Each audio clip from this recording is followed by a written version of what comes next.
Welcome to another episode of the Headed Home podcast.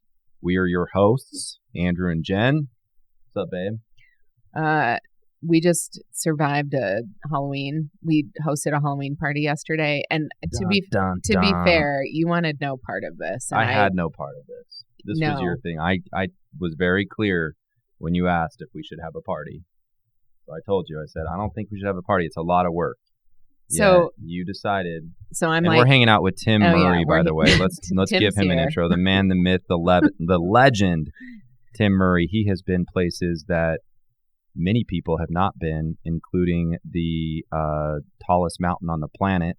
We're going to get into that. Thanks for hanging out with us, Tim. Yeah, man. It's an honor to be here, you guys. Super stoked. Yeah. And Andrew, I'm with you, man. Like, throwing house parties is a lot of work. And Jen, tell me all about it. I love it. It's too much work. Was it worth it? Okay. She put in a lot of work. Here's the thing that I am very thoughtful about is my kids are 8 and 7. There's not a lot of time from when they're going to be kids until preteens, and they want nothing to do with us, right? So we're really in those magic years right now where everything's really fun.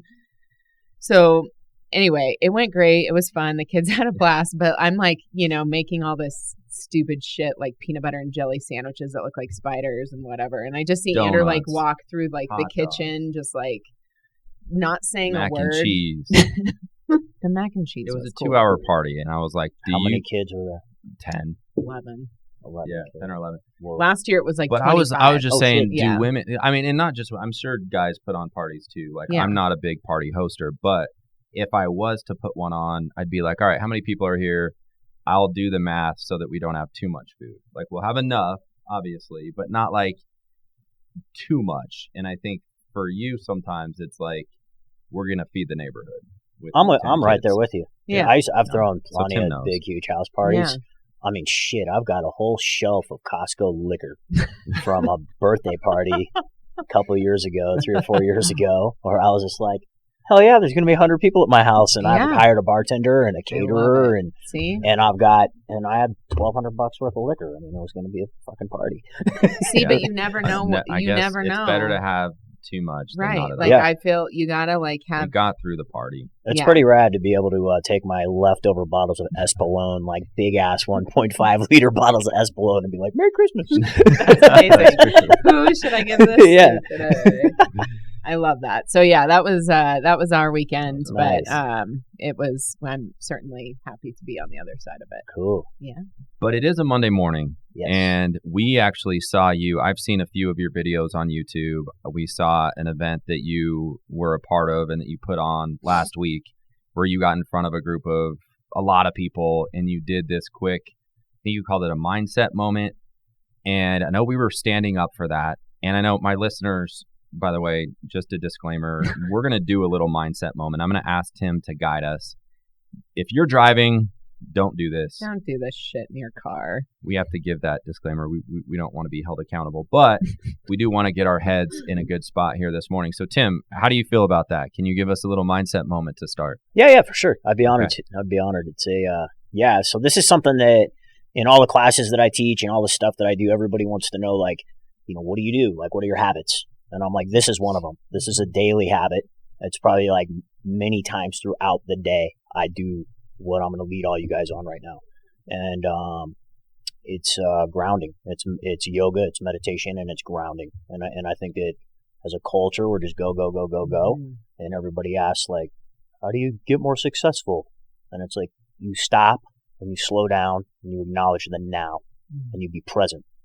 And I don't think anybody has a lot of practice doing that. So I want to give that the lab work. Here's your lab work, you guys. This is the practical application. So wherever you are, just start to become aware of your posture. Sit up as tall as you can, or if you're standing, just stand up a little taller. And if you're comfortable closing your eyes, please close your eyes. And just start to become aware of all of the surfaces that your body is touching, whether that's the chair, the floor.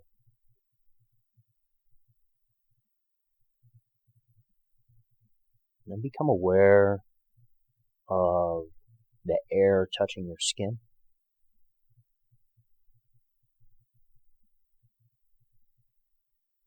And then just start to listen. And listen for the furthest away sound you can hear.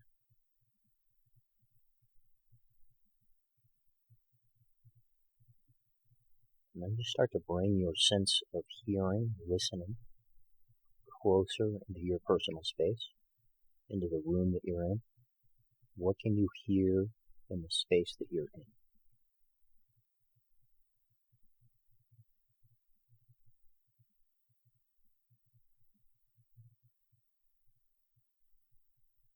See if you can hear your breathing. Just bring your awareness into your breath, just observing the breath in through the nose. Think about filling every cell in your entire body up with oxygen as you inhale. Every cell a little tiny lung. Inhale.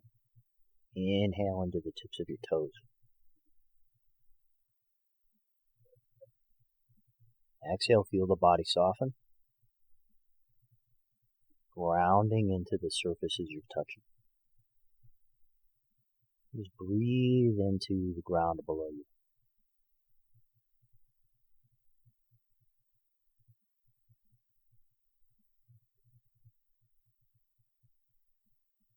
And then pull up an image in your mind of a person, a place, a thing that makes you feel successful. What does success feel like? What's it sound like? What's it look like? When you're successful, what's it look like?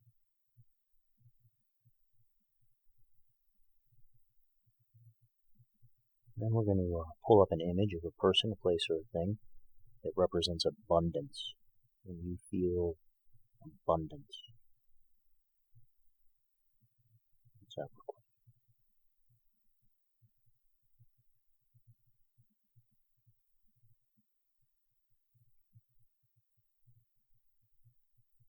And the last one we're going to do is love. Person, place, or thing that makes you feel love.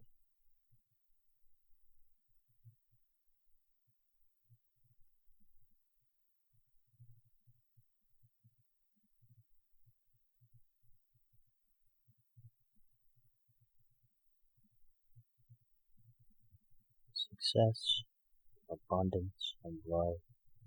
Just bring your awareness back to your breath.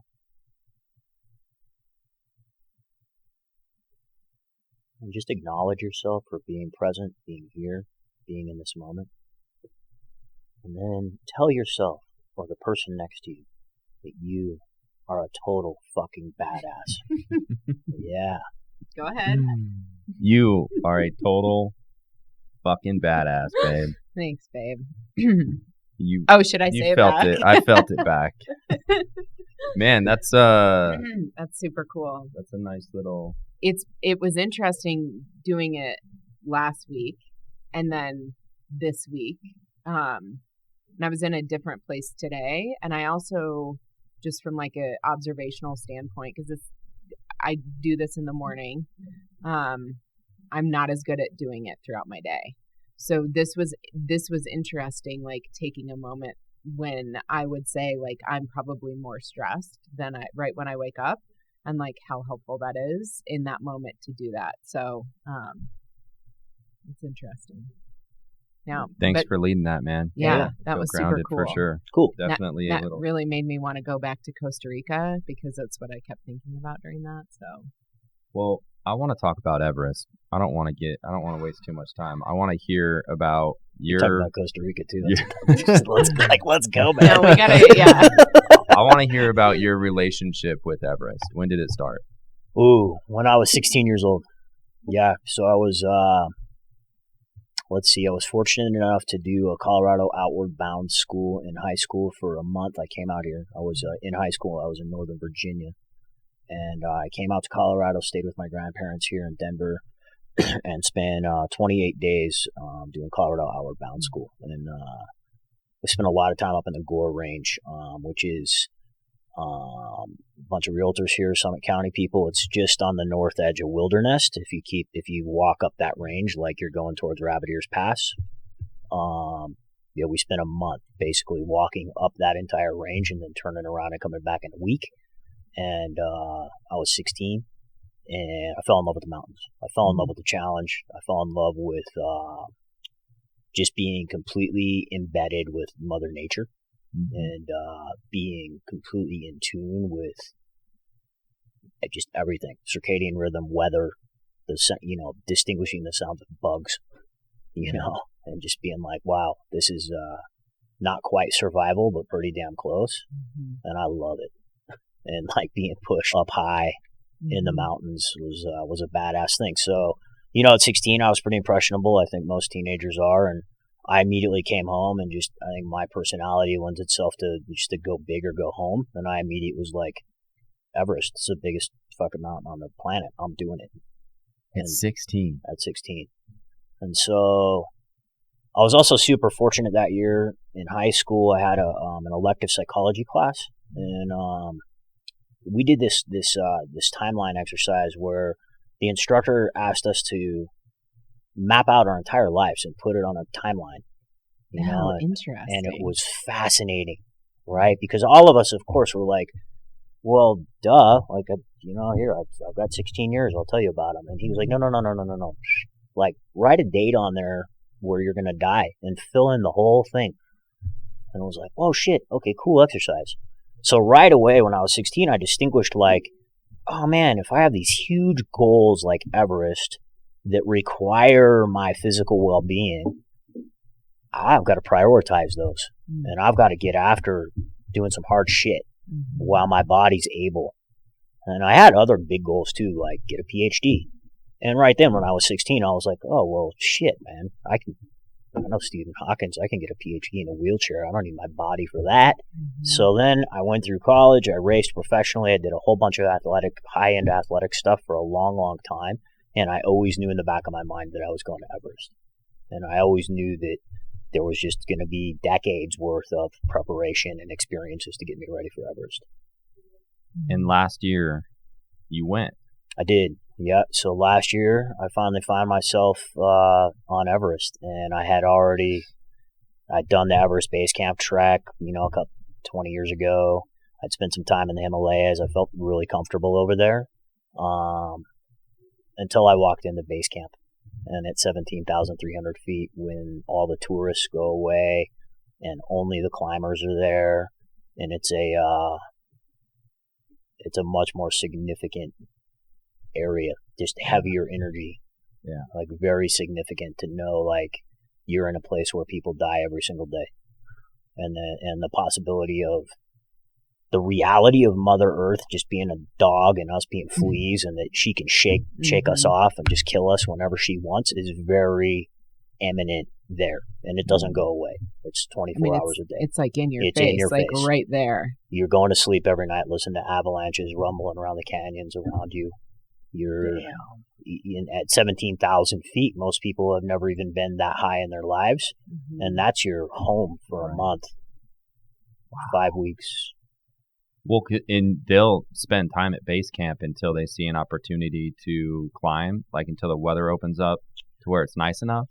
Yeah, inevitably, that's the large factor, is just trying to time the weather accordingly. And then the other thing is that you have to acclimate to higher and higher elevations. So no matter how fit you are, you don't show up at base camp at 17,000 and look up 12,000 feet and be like, oh yeah, today the weather window is going to be good. I'm going to go hike 12,000 feet. Right. Yeah.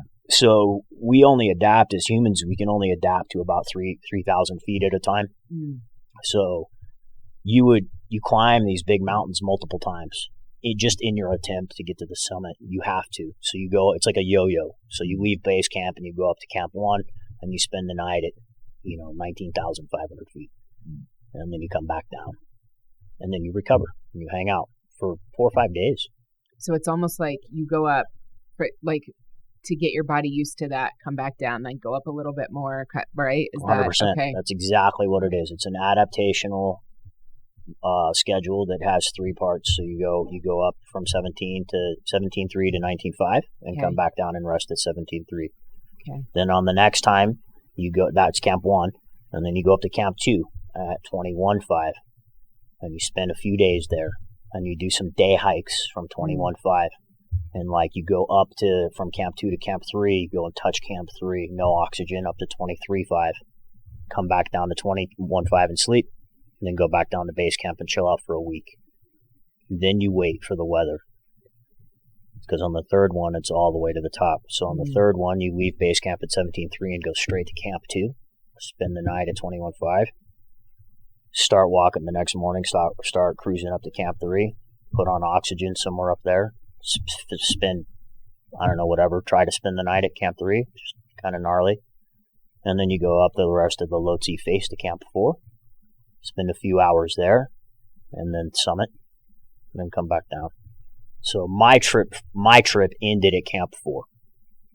So at Camp 4, the head guide and the head Sherpa came into the tent and just said essentially that I was moving too slow, and they didn't have enough oxygen to match my pace if I was going to summit at that pace, and I was pretty bummed out. Yeah, bet you were devastated. Yeah, for sure. Yeah, the last spark of it, the will that I had to summit was just taken out of me when they said you couldn't. So there wasn't even any argument in me. It was just like, well, just immediate acceptance of just like, oh, okay, you just snuffed out my spark, so I'll hang out here. You guys go summit. How is your, 2 questions. One, how was your physical body experience up to all the way to Camp 4? And then how was your mental status through that climb? Yeah, those are great questions. So physically, I think that anybody who's hung out, above maybe 8,000 or 11,000 feet can relate to some just general discomfort, right? It's not like we're dependent on oxygen to survive. And so like you had mentioned like Costa Rica, and I'm like, hell yeah, let's get you. When you're at sea level, there's an abundance of oxygen and life's pretty good. Yeah. Like you just feel good. Yeah, your cells recover faster, you think better, there's more O2. And as you go higher and the O2 starts to disappear, all of your basic systems start to question what's going on. And it's just uncomfortable. I mean, your digestive system goes sideways for sure. Your body's starting to shut down and like pull back from like, hey, what do I need to survive? Oh, I need to keep your heart warm. Okay, cool. I need to keep oxygen coming in as much as I can. And so even at like base camp 17.3, waking up in the morning, checking my morning resting heart rate while I'm still laying in bed, 108. No way. And I was there for a month. That was as recovered as I could get. Wow. That was the most relaxed. So your physical, that's crazy. It's crazy. It's crazy. Yeah. And so it's hard to explain until you're hanging out up there. And then you just like, there's this whole another spectrum in high alpine mountaineering of just, you could call it suffering or discomfort. I think as an athlete, anybody can relate to suffering. Yeah. Like lactic acid sucks. Okay, cool. I'll push through it. Or I can keep going until I cramp, or, cramping sucks too. I can keep going until I fall over. That's suffering is whatever. But just pure discomfort where you're just like, oh, this part of me is uncomfortable. Oh, this other part of me is uncomfortable. Oh, yeah, okay, well, it's normal to kind of have a low-grade headache. It's normal to have diarrhea. It's normal to not have an appetite. Oh, but I got to eat because I'm burning 108 resting heart rate, burning calories like a maniac. So physically, it's just a whole nother level of trying to adapt and trying to say like, hey, what foods work? How much hydration do I need to stay enough? How much sleep can I try to get? What else am I doing on just basics to bring comfort into the situation so that I can perform better, right? And then on the mental side, holy shit, like, I mean, every trick in the book, everything that I think any of us and probably most of the listeners here are following, whoever podcasts, whoever you're reading, whatever you're doing for better human performance. When we talk about gratitudes and we talk about affirmations and we talk about things that we do psychologically to push through. Mm-hmm. I was front and center every step of just like, holy shit, like, why am I doing this? Yeah. How much suffering can I withstand? Who am I doing this for? What, am I going to live? Yeah. And so battling all that, I'm like, with every step, every breath was just like, man, the affirmations were huge.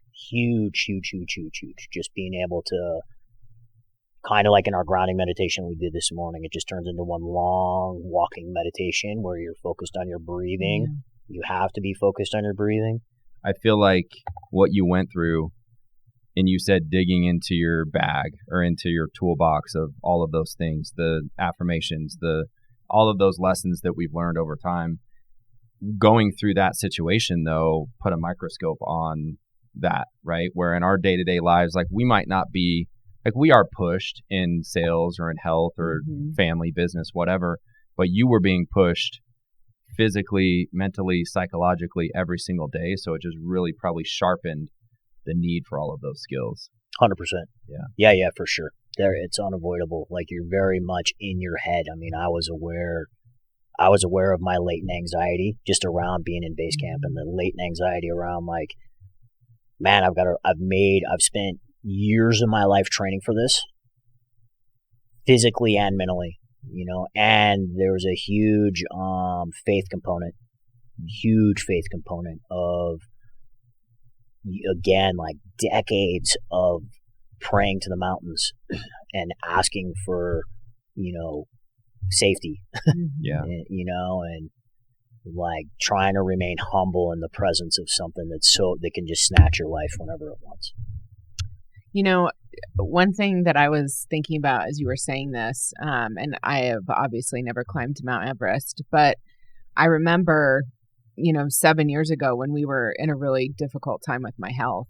And I remember, like, that very thing of being like, I have done all of these routines. I mean, we for many years now have done all of these things that we know are important to do. And I think that when things are easy or just, status quo, it's easy to kind of go in and out of those and not necessarily see like a huge impact either way with like who you are, in your state of being. But when you are going through like an incredibly difficult experience, those things can literally make or break you. That's what saves your life.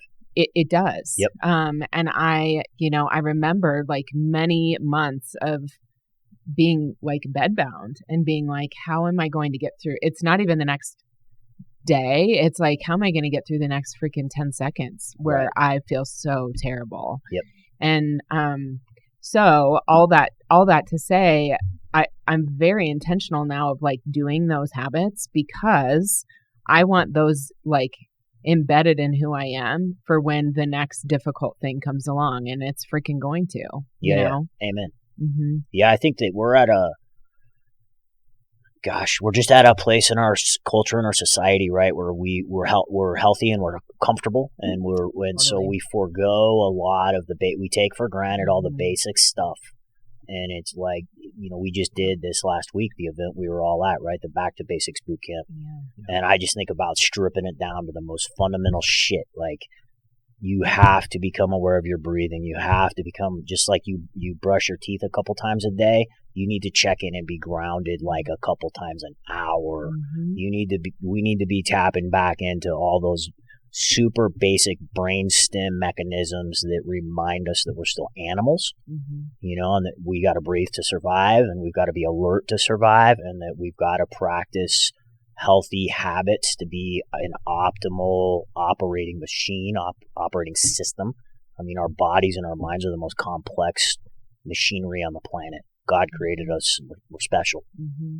And we just we take all that shit for granted. We fucking drink our Diet Coke and, probably load it up on all kinds of drugs and whatever the hell else, and cruise around in our luxury vehicles. And it's like, holy shit, man. Mm-hmm. Get back to basics, most basic habits. Like, you've got to be physically fit. You've got to meditate. You've got to breathe. You've got to have practices on the daily. Mm-hmm. The gratitudes, the affirmations. So when we met to kind of chat about this podcast, I asked you a question that I think is a really important question, because if you got to the top, you would have learned a shitload of lessons. I asked you, do you think that you learned better lessons by not making it to the top? And if so, what is one that stands out to you? Oh man, yeah. I don't know about better. Like I'm a big fan of good. They're all good. They're all great lessons. And I'm sure I'll learn more lessons when I do Summit, because I will go back and Summit. The biggest lesson for me on this whole thing was there was a couple of huge ones that stood out, like preparation. I wasn't prepared. When it came down to it, I was prepared for a lot of things, but I wasn't prepared for that. I had in the year prior to Everest, I climbed Denali and I climbed Aconcagua, and I tried to spend a lot of time up high above 20,000 feet. And I showed up for Denali up in Alaska like super strong, and it was killer. And that matched my skill set. And I think that I continued to develop my strong suits of being strong. And Everest doesn't really give a shit about how strong you are. Everest gives a shit about your aerobic capacity and power to weight ratios. And so the people that are just crushing Everest and stuff like that are super skinny people that probably haven't gone to the gym very often. But man, they can run uphill really fast. That was not me. That's not me. I mean, I know we're listening, and some people are looking at me like, shit, I'm comfortable at 180, and I'm like, everybody that's my frame, my short stature, when I go back, I need to be 150. And that's what I learned.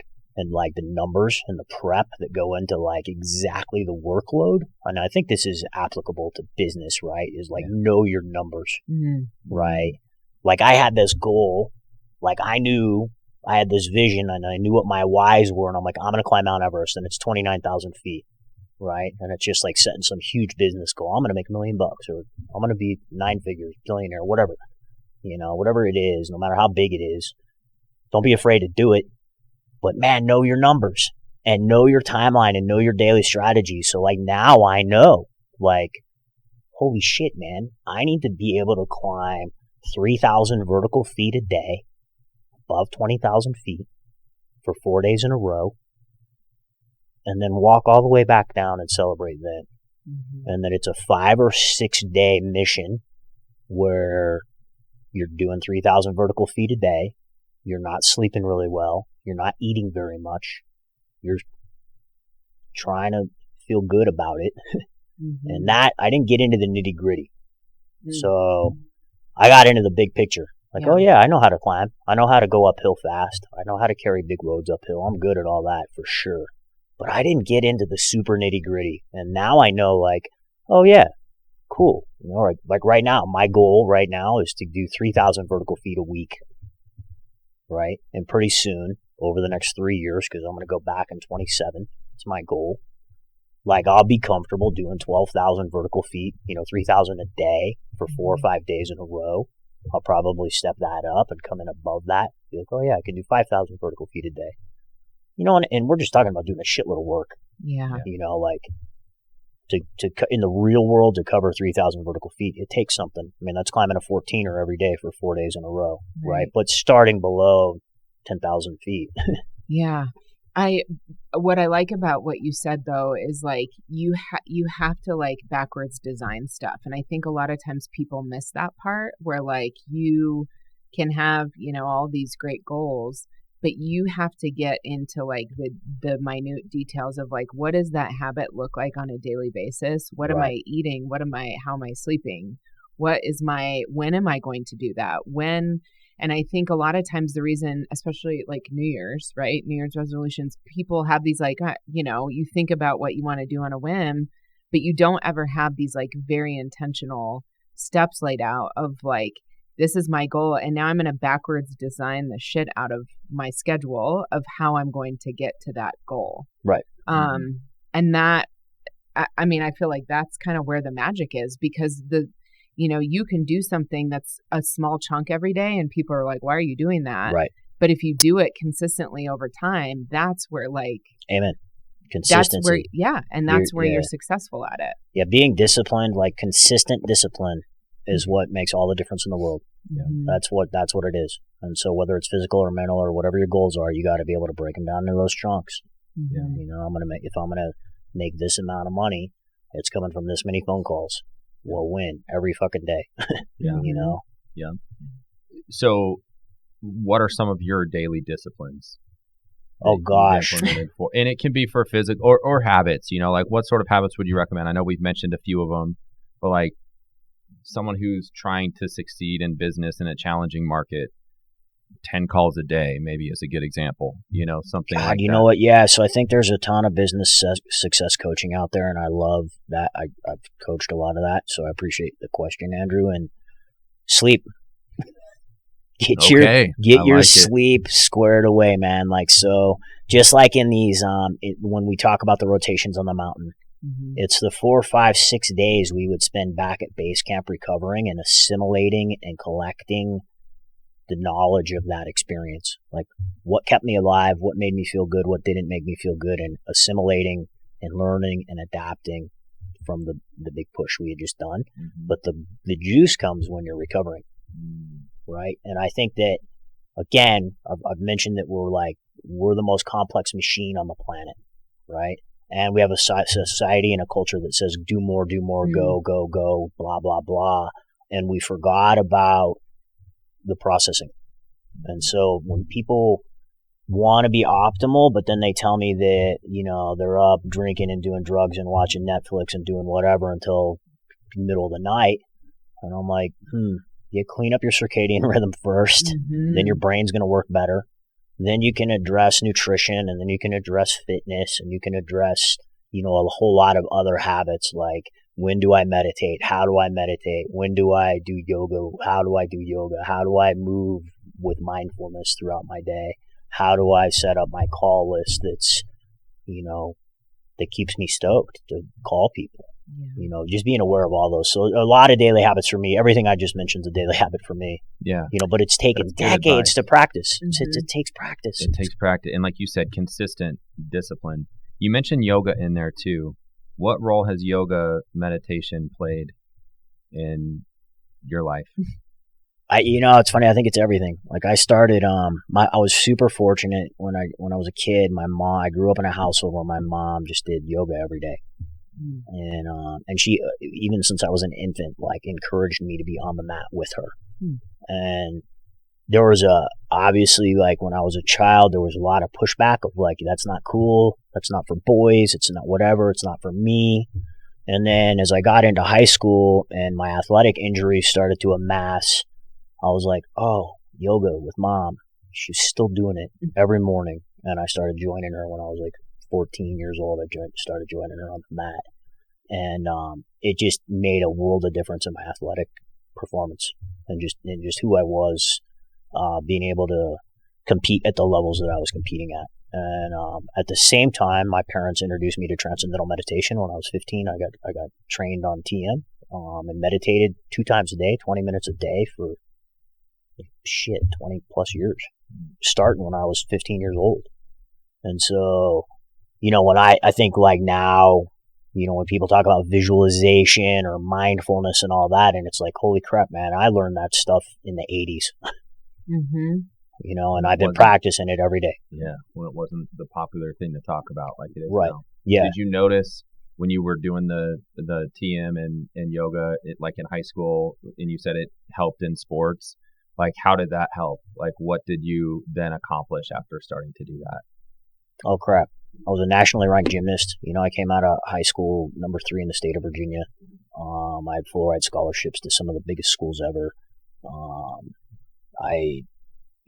And I was that guy that would show up an hour before practice or an hour before the meet and sit up in the corner of the gym, up in the bleachers and meditate and visualize in every single routine, this is when I'm going to exhale on this part of the routine. This is when I'm going to inhale. This is the details. Yep. That's so crazy. I wonder, and I know, I mean, I used to coach high school teams that were like really competitive, but I think, I've noticed like over the last decade that it's now becoming like much more important from a coaching standpoint. People are becoming more aware of how important that is. And those visualization pieces, meditation. But they still have to do it. You do. That's the thing, Right. because you can put it all down, but then you still have to execute. You still have to do the things that you know you need to do, even when you don't feel like doing them. And that's discipline. Yeah. That's the definition of discipline. So you guys who listen to this, and thinking about this, I think that a lot of people, what I've encountered, the people that I'm coaching now in business and in real estate, the millennials, just throw all you guys under the bus right now, all you youngsters out there. We're old. I think we're like the oldest millennial. Yeah, I don't think. Yeah, you're right on the edge, right? Yeah. Discipline is not having somebody have to tell you what to do. You need to tell yourself what to do. You have all the answers. Everybody, you guys, there's so much fucking information you can get on. You already do. You're listening to a podcast about how to be a better person. Now, and you've got all the knowledge. It's all there. Nobody's telling you to brush your teeth, right? You guys wake up in the morning and you're like, oh yeah, I know to do this. It's got to be the same with everything else. You got to tell yourself like, hey man, at the top of the hour, I'm going to do some breathing and some movement and some meditation and some yoga, even if it's 3 minutes. Just like the mindfulness moment we had today, just a few minutes, but goes a huge way. Hey, you know what? I'm going to drink more water. Okay, cool. Hey, I'm going to go to bed at the same time every night. And I'm going to wake up at the same time every morning. And that's going to take precedent over XYZ bullshit that you think's important. Yeah. Do you think that's why it's important to have like a really clear understanding of what your why is? Yes. Yeah. Yeah. And there's a ton of information about identifying your why. And I think, for me, like when we were talking about it, when you're in a life or death situation or you're really, really, really suffering and the microscope just dials in on what makes a difference, you've got to know your why. And I think for most of it, it circles around some form of like comfort and or freedom, right? And that everything else plugs into like, how am I going to have the highest level of comfort and the highest level of freedom? Yep. Right? And oftentimes that it helps if you have a shitload of money, right? Those things help. Money helps that. So they're like, yeah, maybe money doesn't buy you happiness, but it definitely provides comfort and freedom. And if you're comfortable, then you have time. And if you have time, then you just need to plug that discipline part into it and say, hey, man, my why is to get more of this. I want more freedom. I want more comfort. Okay, well, how do I do that? Well, I time block. Or I integrate. I have more of an integration form of time management, but that's a whole other. Tell me about that. Reflection, though, too. I just want to mention, like, when you said, needing to figure out what your why is, it is such a fast-paced world. Every piece of downtime, you've got the ability to jump into your pocket and turn on something that's going to be entertaining you, and like we don't do enough reflection. I find that when I reflect and I have peace, oftentimes I'm like, oh yeah, I'm doing this and that's not very important to me, or I need to be doing more of that because it is more important to me. But building out those times to where you can meditate or do the sensory deprivation tank. Yeah, we did that a couple weeks ago on like a Friday night because we used to do it a ton. But hadn't gone for a while. And so we were supposed to go on a date, and I don't even remember what we were planning on doing, but things have been crazy lately. And he looks at me and he's like, what if we just like go to a float pool? And I was like, hell yes. Yeah. Like that was on a float pool. Yeah. And it was great because you have an hour. No one can get to you. You're in like pitch black, like floating. I mean, it's dead quiet. Just you and your thoughts. Yeah. We don't get enough of that though. And it was that 1 hour and I was like, oh, where's my phone? Who's calling? And I'm like, dude, it's an hour. I think that there's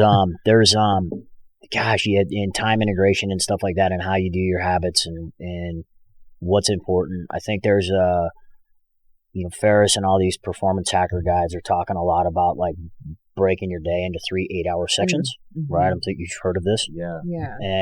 And I had heard some stuff recently about you're either consuming or you're contributing. And man, I thought that was really, really powerful, right? Because we have those phones and we're attached to all this shit where we're just sucking in, consuming. Whatever you want. Right?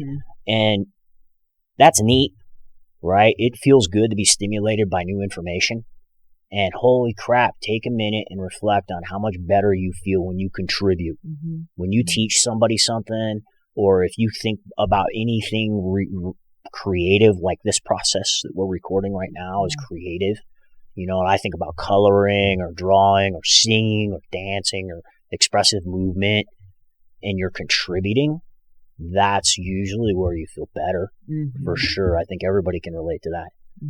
Consuming versus contributing. Yeah, but then the third component is processing, right? Because you're not going to be very creative if your brain's all jammed up. So you need, if we're looking at like 3 8-hour segments in every day, I would just put it out there to start considering. I've got 8 hours of consuming bullshit. Even when you're eating food, you're consuming, right? That counts. Or watching TV or whatever, reading a book, consuming, contributing. What am I calling people? When I call them, am I contributing to them? Hell, I hope so. I hope so. And then processing. Well, there's your sleep, right? We do a lot of processing when we sleep and when we recover, and I honestly don't think 8 hours is enough. So, I mean, if I was going to look at like when I teach my time management stuff, I tell people to block like 10 or 12 hours, half of 50% of your time dedicated to down. Oh, what is down? Well, yeah, man, I like to watch these things on TV at night with my husband. No, that's not down. It's still being stimulated. It's still being stimulated. Still looking at a screen. Well, and I like that you mentioned sleep. But that's so tied to everything else too. Like if you eat well and if you exercise, and like people will be like, I can't sleep. I'm not a good sleeper. And it's like, well, if you work out, if you get up early and you work out and you put in a full day's work and you eat right, like your body tends to rest better. 100%. It's gonna rest better. And ultimately, when I hear somebody can't sleep, I'm just like, oh, cool, you have anxiety. You're great. You're a human being. Everybody's got it. Now let's have some discipline to harness the monkey, hence meditation, grounding. Oh, I can't meditate. Bullshit. No, I do think it's really interesting because in our society, especially with anxiety, that is something that's like normal. That's we all get it, but you have to understand and you have to be able to sit in it to figure out where it's coming from. And I think that's what we don't do is we try to like stuff it instead of like sitting and processing like, hey, why am I feeling like this? And like, what can I do about it? All the while making sure that your habits are, because you are like a human being with like a body response when you feel like you're being attacked. 100%. So what are the things that you can do to minimize some of those things? Like a cold tub or like there's a ton of stuff. Right. But I think being intentional about processing why you're feeling that way and providing supports around that natural thing that happens to all of us is really, really important. 100%. So I would throw out there little endorsement, iRest, Integrative Restoration by Richard Miller. Okay. So Richard Miller. So let's see. I mentioned being trained in transcendental meditation when I was a kid and practicing that forever and ever and ever. And then I was fortunate enough on my yoga journey to get involved with trauma and trauma-informed teaching and really helping people with brain injuries and, PTS and all that stuff. And I got turned on to Richard Miller and his integrative restoration technique, and I'm certified in that meditation technique. I would encourage everybody to check it out, irest.org. This started with people who can't sleep, right? So if you're one of those people, and whether you want to admit that it's your anxiety running the show or not, check out iRest and try it. They're like between 7 and 20 minute guided meditations that will get you very in touch with how to process your feelings and get you very in touch with how to systematically calm your body and check into where your true feelings are in a super safe way to start letting go of stuff. That's great. I like that. Thanks for that recommendation. Yep. What is if you could give our audience one piece of advice He's already given a lot. But I know, but tell me the one. Tell me, like, we wrote this down. Yeah, what is the one piece of advice that you would give our audience? Gosh. Out of all the stuff we've talked about. Or not. It could be something totally different. You're a total fucking badass. Believe it. Believe it. Believe it. Yeah, you got to have faith. You got to have faith. You got to have faith in yourself and what you're doing. And if you're struggling there, that's affirmations and gratitudes. Mm-hmm. You know, just get back after it. You know, the affirmations that I used on the mountain were, I'm strong, I'm confident, I'm capable, I'm doing this. Right? I'm doing it. Like, you're living your life right now. Do it with intention. Do it with your why in mind. Take your next breath, your next step, your next whatever you're doing. Think about why you're doing it and do it with intention. If you could write a book, if you were going to write a book tomorrow, what would you write that book about? God, man. So I mentioned as soon as I got back from Everest, I'm like, I'm going to write a book about this. And then the more I thought about it, the more I came up with, like, it's all yoga. Like, I would just read, be a book about yoga. And then everybody that knows me well and hears all of my stories, they're just like, are you shitting me, man? Come on. Like, you just need to tell stories, you know? And it's like, okay, well, maybe I'll write a couple books. Mm-hmm. Right on. You should. Yeah, no, you definitely. What I've appreciated about getting to know you is I feel like every single time I talk to you, there's like some new piece of you that I'm like, how in the hell? Like, what? Like that, like if we just meet a person, they might have like an eighth of the experience that you've had. And so I really appreciate all of the lessons and knowledge and learning that you've brought to our friendship. So thank you. Yeah, my pleasure. Where can people? And you're a real estate agent too. Oh, well, just throw that in there at the end. Oh yeah. By the way. But yeah, you're, and I know you and your team are doing some big things. And so tell us the name of the company that you're with, and then tell us where our audience can find you. Yeah, perfect. So I just started the Sankalpa group, and Sankalpa actually means intention in Sanskrit. So that's my real estate team. We're building out a team. And then in the bigger organization, EXP, you guys, I'm with the multi-level marketing firm of all realtors, and I'm proud of it. So if you're looking to join a team, if you're questioning what's going on in the market and you don't know if you're getting the support or the guidance or whatever that you need to succeed and be your best, come talk to me. TimMurrayRealtor.com. I'm with EXP here in Denver, Colorado. Sankalpa Group. We're just building that out right now. I'm looking forward to it. You know, I'm looking forward to supporting hundreds of agents. Awesome. Check them out. Yeah, it's going to be great. Well, thanks for being here today. We really appreciate it. Yeah, my pleasure. Yeah, this was awesome. And thank you to all of our listeners for listening. Like us, subscribe, give us a rating. We love those reviews on Apple Podcasts. So thank you very much, and we'll talk to you next time. See ya. Peace.